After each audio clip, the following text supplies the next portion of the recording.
Okay, so today we're going to be demonstrating some pin and stretch techniques, which is a way of lengthening the muscle belly and decreasing the tension.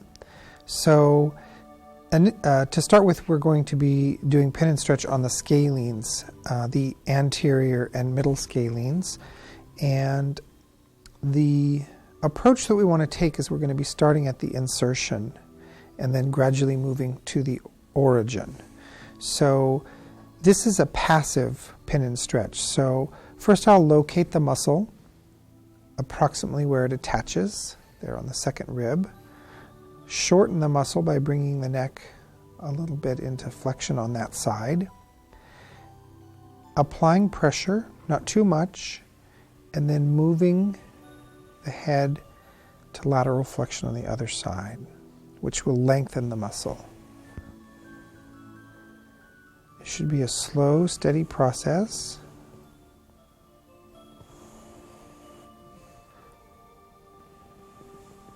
Never applying more pressure than is comfortable for the client.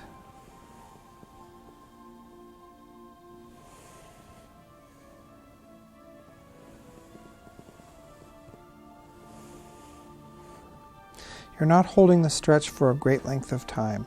So now we're moving to the middle scalene. Same thing at its insertion. Apply the pressure. Lateral flexion to put stretch on the muscle. Transition to another point.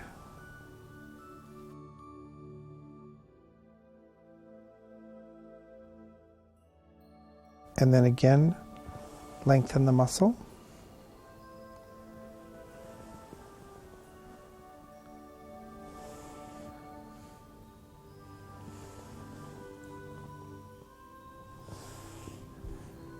Good. Once you've finished, it's a good idea to do a flushing stroke in the area.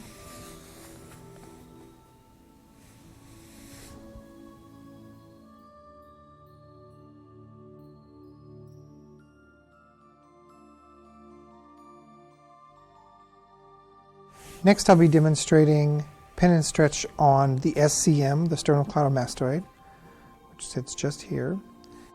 To lengthen this muscle, we'll have to be turning the head to the same side. So with this muscle, you cannot compress it against the hard bony surfaces underneath. You have to apply the pressure by just gripping the muscle. So as you can see, I've gripped the muscle, I apply a slight downward pressure to it, and then rotate the head to that side. Reposition, again, a little tension on the muscle belly, rotate the head. It's not uncommon for this muscle to pop out of your fingers while doing this action. Make sure you're checking in with your client to make sure that the pressure is all right.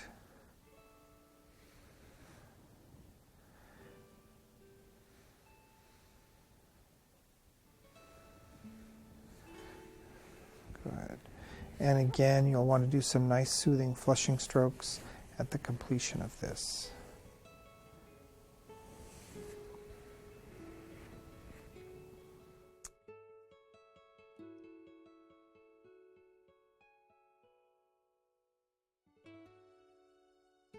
Next will be the trapezius muscle, upper trapezius fibers that we'll be working on. So again, you're going to follow the belly of the muscle down to the insertion. Apply pressure and a little bit of tension to the muscle belly. And then in this case, we'll bring the head into lateral flexion.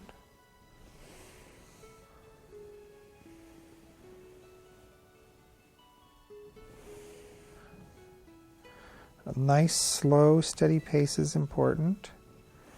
Nothing too quick. And it's important to hold the pin all the way through the movement. So while lengthening it, and then while bringing it back short.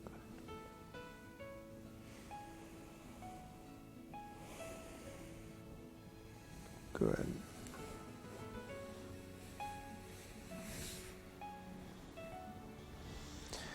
Okay.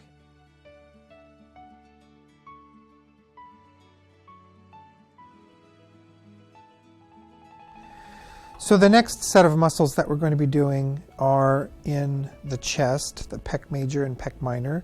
So it's important that you have the client on the edge of the table so that you have full range for their arm. So Jackie, I'm going to have you move over until you encounter my hands. There you go, and stop there. So again, it's important to get to fully support the arm while you're doing this particular one, because you don't want the lower arm to be flopping. So again, you're going to apply downward pressure into the belly of the pec major muscle, apply a little bit of tension, and then you're going to take the arm, the shoulder, into abduction to lengthen the muscle. Again, reposition, push down, tension, lengthen.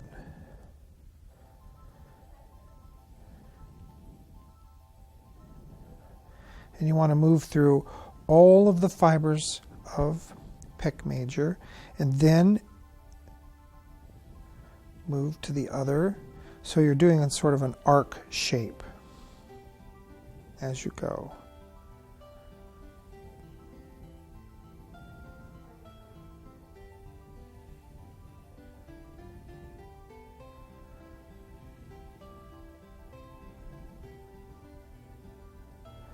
Because this is a wide, broad muscle, it does take a little bit longer to cover all the fibers from insertion to origin.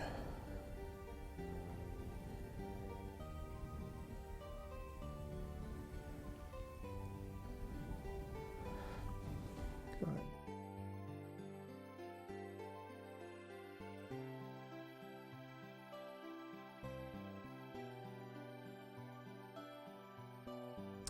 Okay, the next muscle that we're going to be demonstrating pin and stretch with is the pectoralis minor muscle, which runs at an angle here. So in order to be able to fully lengthen this muscle, it's important to first bring the arm into 135 degrees of abduction.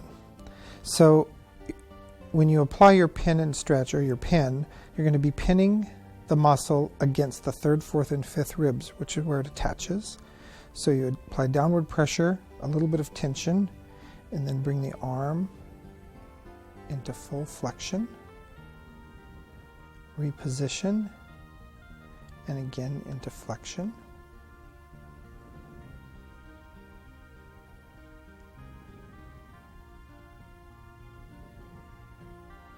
Working the full length of the muscle from the insertion to the origin.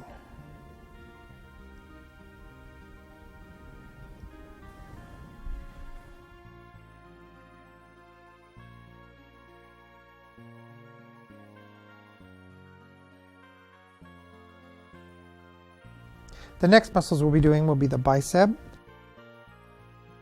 So to do the bicep, you want to make sure that you bring the arm into slight abduction. Now there is one area of caution when doing the pin with the bicep. You want to make sure that if you feel a pulse under your hand when you apply pressure, that you move a little bit more laterally to stay off the brachial artery. And apply downward pressure. So you'll apply your pressure, lengthen the muscle, apply pressure, tension, lengthen the muscle.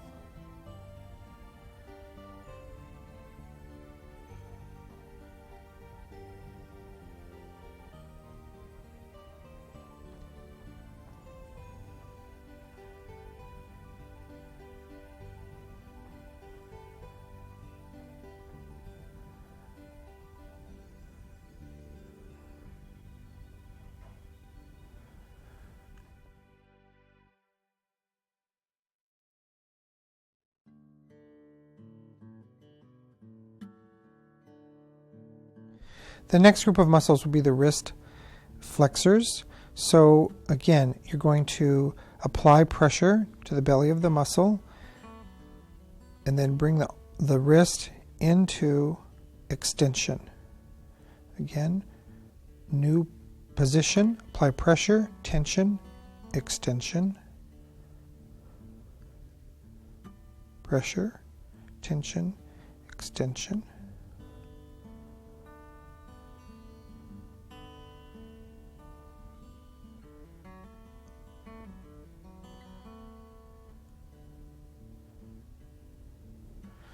Again, when you reach the wrist area, you want to be careful not to apply pressure directly to the carpal tunnel, as you don't want to apply pressure to the median nerve. So next, then we can do the wrist extensors. So again, you'll bring the wrist into slight extension, apply pressure, tension, and flex the wrist.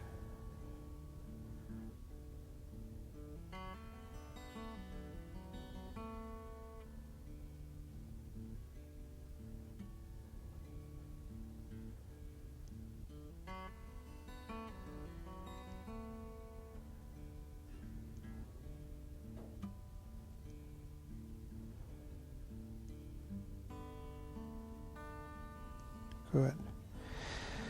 There is another way that this can be done in an active way, and that involves gripping the forearm with both hands and having the client flex and extend their wrist actively. So they'll go through a full action, and then you reposition.